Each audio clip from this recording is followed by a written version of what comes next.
The Kimmel studio was already tense before the cameras turned on. Not chaotic, not loud, just tense in the way that happens when everyone knows something might go wrong, but no one knows when or how. Ben Shapiro had been invited to the show under the premise of a balanced discussion. The idea, according to the producers, was to create space for respectful disagreement about gun legislation following several recent national tragedies. That was the version they gave the public. But behind the scenes, it was different. There were last-minute changes to the script. Pre-interview topics were shuffled, and Ben was told, almost casually, that Jimmy might go off script if things got interesting. When Ben walked on stage, the applause was polite but strained. He smiled, adjusted his tie, and took his seat across from Jimmy. For the first 2 minutes, the exchange felt civil. Surface-level questions. Talk of policy. A reference to Ben's latest book. Then, Jimmy leaned forward and changed the tone completely. Jimmy said, "Ben, let's be honest. You think the solution to gun violence is more guns. That's not just wrong. That's dangerous." Ben blinked. "I think the solution is enforcing the laws we already have and defending the rights that keep Americans safe." Jimmy's voice got sharper. "But what about kids? What about the mass shootings? Don't you see how extreme your views sound to normal people?" Ben didn't flinch. "What sounds extreme is pretending that disarming law-abiding citizens will stop criminals from committing evil." Jimmy laughed.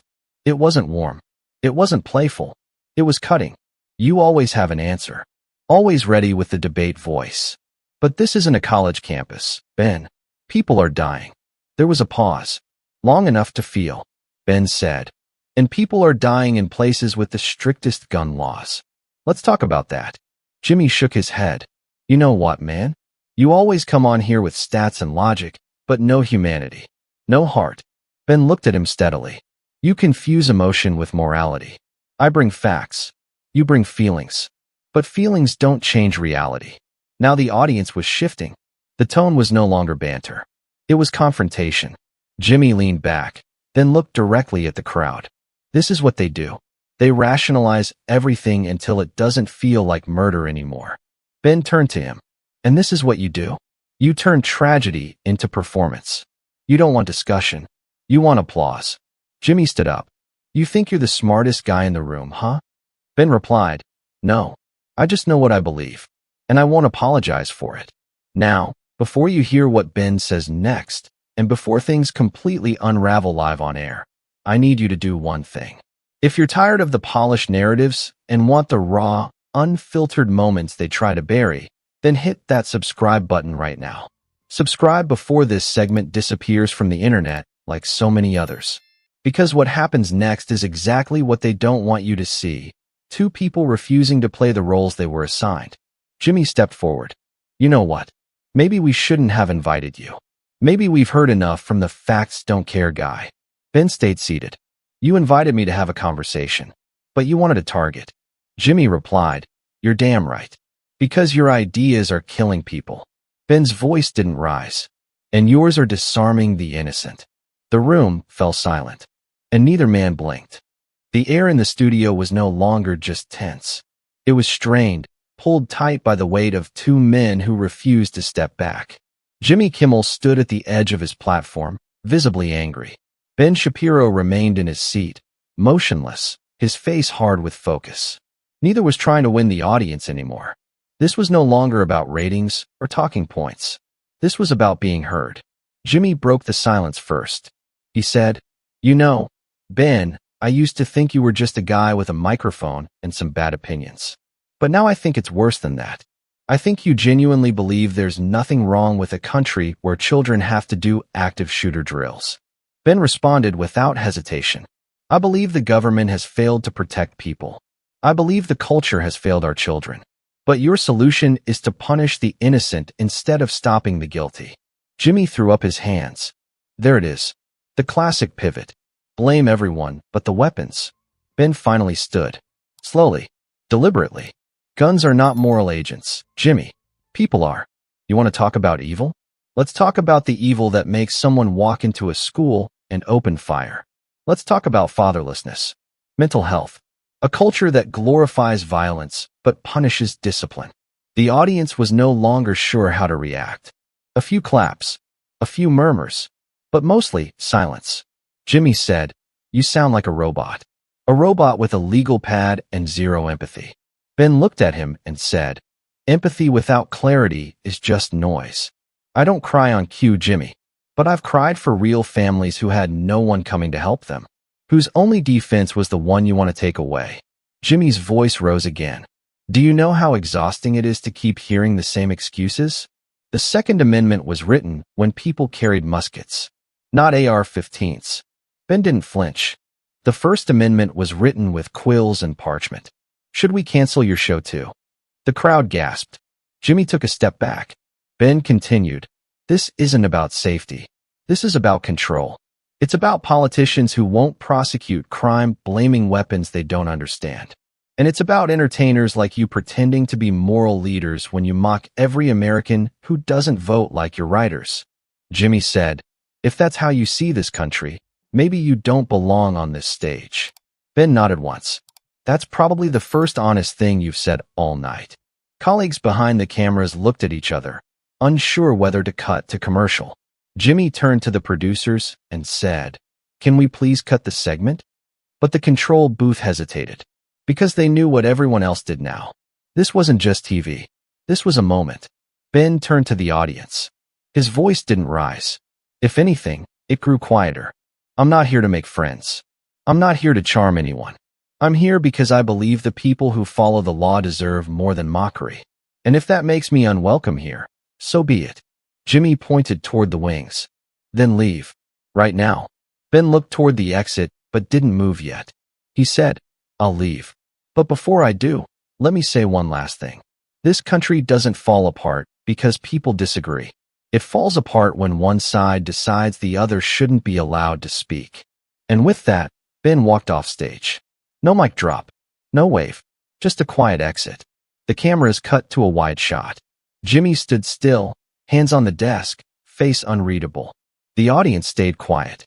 There were no chants, no cheers, just the awareness that something had happened they would be talking about for a long time. Backstage, producers scrambled.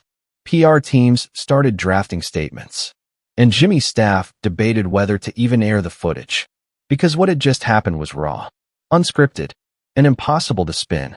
What came next would not be part of the official broadcast, but it would be impossible to ignore. Ben Shapiro had left the stage, but the weight of his final words still hung in the studio air like a fog that refused to lift. Jimmy Kimmel stood behind his desk, staring down, fingers pressed together in frustration.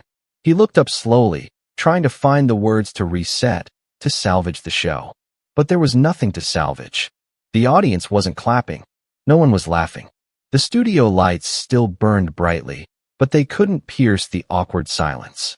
A silence that felt less like a pause and more like a reckoning. Finally, Jimmy spoke. "Well," he said, "that went well." The attempt at sarcasm didn't land. A few awkward chuckles scattered across the room, but mostly, the crowd stayed quiet. They had witnessed something real, and no joke could smooth that over. Jimmy adjusted his jacket and looked toward the wings. "We're going to take a short break," he said, voice tight. "Stick around." The moment they went to commercial, Jimmy turned away from the desk and walked quickly toward the backstage corridor. Cameras cut, stagehands moved in, and the control room buzzed with confusion. "Are we even running that?" one producer asked. Another replied, "We can't not run it. It's already been clipped and posted online." From the audience phones. Because while the cameras had captured the official angle, dozens of audience members had already shared their footage. Wide shots. Reactions. The unfiltered intensity of a moment that was never supposed to get this far. The clips went viral within the hour. But backstage, Jimmy was pacing. A segment producer followed him. "Do you want to address it in the next segment?" she asked. Jimmy turned to her. "No, just move on. Pretend it didn't happen." But pretending it didn't happen wasn't an option anymore. On Twitter, #ShapiroClash trended worldwide. The right called it a victory for free speech. The left split into factions, some mocking Ben's performance, others admitting Jimmy had lost control. And the middle? The middle just watched and wondered, was this how far the divide had grown? Not a disagreement. A rupture. Backstage, Ben was sitting alone in a green room, scrolling through his phone. His team had already posted a clip, not the confrontation, just his closing statement. This country doesn't fall apart because people disagree. It falls apart when one side decides the other shouldn't be allowed to speak. It had over 4 million views in the first hour. He sat quietly, reading the replies. Some angry, some grateful. One message stood out. It was from a parent. My son was killed in a shooting last year. I don't agree with everything you say, but thank you for not backing down. Thank you for not making it a joke. Ben didn't respond. He just sat there, phone in hand, eyes fixed on the screen, still processing the moment he had just walked through. Meanwhile, back on stage, Jimmy returned. He looked at the camera and smiled, but it was forced. His timing was off. His eyes were elsewhere. He read the teleprompter, but his voice lacked conviction. Even his jokes landed flat. He was trying to move on, but the audience had already moved past him, because something had shifted, and it wasn't going back. Jimmy closed the show with a simple thank you and walked off stage without his usual wave. Later that night, he met with his writing team. They argued over tone, damage control, whether to issue a statement or let the moment burn out. Someone suggested a half apology. Another said no, it would only make him look weak. Jimmy sat in silence for a long time before finally saying, "Maybe we were wrong to bring him on. Maybe I thought I could handle it." But the truth was, the moment had handled them both. And outside that studio, the conversation wasn't ending. It was just beginning. Because people weren't arguing over who won. They were asking why it took a confrontation to hear the real stakes in the first place. By the next morning, the footage was everywhere. Every angle, every word, every second of the confrontation between Ben Shapiro and Jimmy Kimmel had been analyzed, debated, praised, and condemned. Political shows ran side-by-side commentary. Podcasts clipped the exchange. News anchors attempted to spin it into something digestible. But none of it could flatten what actually happened. Because for once, television had let something unscripted slip through, and the country had seen it. On cable news, some pundits accused Ben of exploiting the moment. Others accused Jimmy of setting the trap. Most missed the point entirely. They argued over tone and tactics, not over the reason the exchange had felt so real. Because beneath the argument about gun rights was something deeper, a question about whether anyone still knew how to talk. The next night, Jimmy opened his show with a carefully crafted monologue. He said, "I want to take a moment to address what happened last night. A lot of people have asked if I regret the conversation. The answer is complicated. I regret the tone. I don't regret the passion. I regret how tense it became. But I don't regret the fact that we had a conversation people clearly needed to hear." There was applause. Measured. Respectful. He continued, "I still disagree with Ben Shapiro on just about everything. But I know he believes what he says. And maybe we need more of that. More honesty, even if it makes us uncomfortable." What Jimmy didn't say was that behind the scenes, network executives had met that afternoon. Sponsors had called, and the ratings from the previous night were the highest in 6 months. But the network didn't care about the numbers as much as they cared about control. They didn't like when guests walked off. They didn't like when hosts lost the room. They especially didn't like when the audience walked away thinking for themselves. A memo went out to all producers the next day. Unpredictable segments are to be reviewed with legal before airing. Editorial standards must be enforced. No exceptions. Meanwhile, Ben Shapiro released a podcast titled "The Moment They Didn't Want You to See." In it, he broke down every part of the conversation, not to claim victory, but to lay bare the strategy. He explained how producers had briefed him one way and acted another. How late-night comedy had become a tool to shame instead of to question. How outrage was replacing argument. He closed the podcast with a line that would go viral by noon. "They didn't kick me off for being wrong. They kicked me off for not backing down." Ben's words ignited his base.